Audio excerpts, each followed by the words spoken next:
Hey Tony, just running you through quickly how the form is going to look.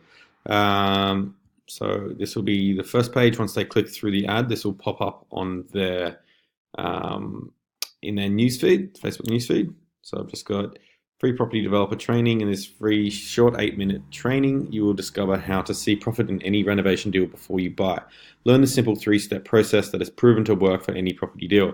Confirm your details below to receive the video training. So I've just got first name, last name, state, and work email.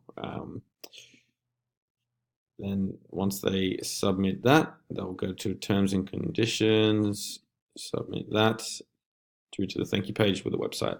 So that's how I've set up the lead form, and I'm currently still building out the landing page funnel.